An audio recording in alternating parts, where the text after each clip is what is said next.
spiritual food for thought.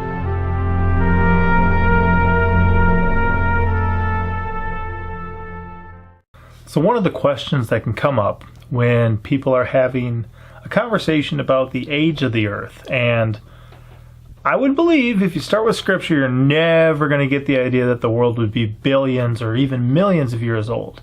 You'd start out, God says he made everything in 6 days. I mean, if you just started with scripture, you'd say, okay, God made everything in 6 days, rested the seventh, which is why he says, work 6 days and rest one, because I worked 6 days and rested one. On that sixth day, he's made Adam, and then we can trace from Adam right up to Jesus Christ, and we can know about how far in the past, Jesus Christ is from our current day and age. So we do have this other opposite idea. And one of the questions that people can raise is, well, what do you do with all the scientific evidence that says the world is billions of years old? So again, the question at hand is, what do you do with all the scientific evidence that shows the world is billions of years old? Well, somebody recently asked me that question, and my answer to them was simple. I said, well, we don't have any scientific evidence that the world is billions of years old. And right away, a red flag is going to go up in your mind because you've been taught and trained and maybe even brainwashed to a degree to believe that science proves the world is millions and billions actually, of years old. The problem is that if we're talking about science, we're talking about the scientific method. The scientific method involves three things that are observable, testable, and repeatable. So, for instance, if I was going to, grab a block of ice, ice cube, and I was going to measure it and how long it took to disappear, well, I can observe that, I can test it, and I can repeat the process, right, to find out. Now, there are variables that come into play. Exactly how cold was that ice when it was frozen? We know it was at least 0 degrees or 32 degrees, depending on how you're measuring, and but it could have been a lot colder. And what temperature was the room? Was there any light shining on it at the time, or was it, completely dark? There's a lot of variables that come into play. So even with what we can scientifically know through the scientific method, that's observable, testable, and repeatable, there's a lot of variables.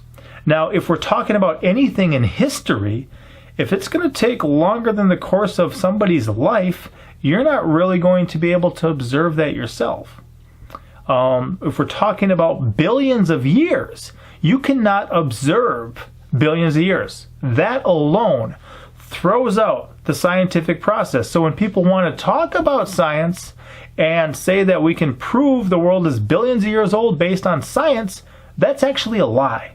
That is not actually true. Now, they can take things and they can come up with a different dating method, and they can say, okay, based on this dating method, we believe that this could be, and some of it's amazing because they go 1 to 2 million years old.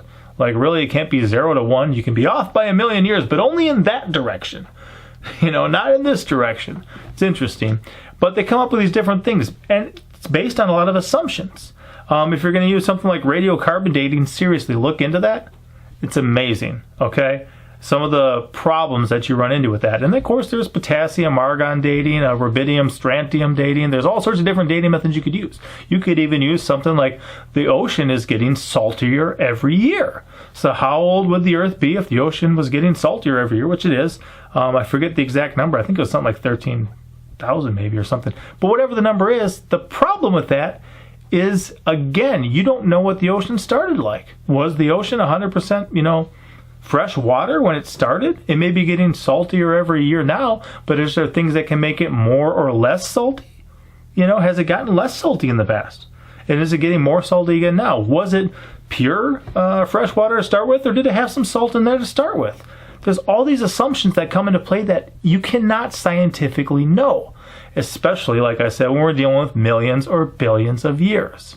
So you're going to be taught and trained this stuff.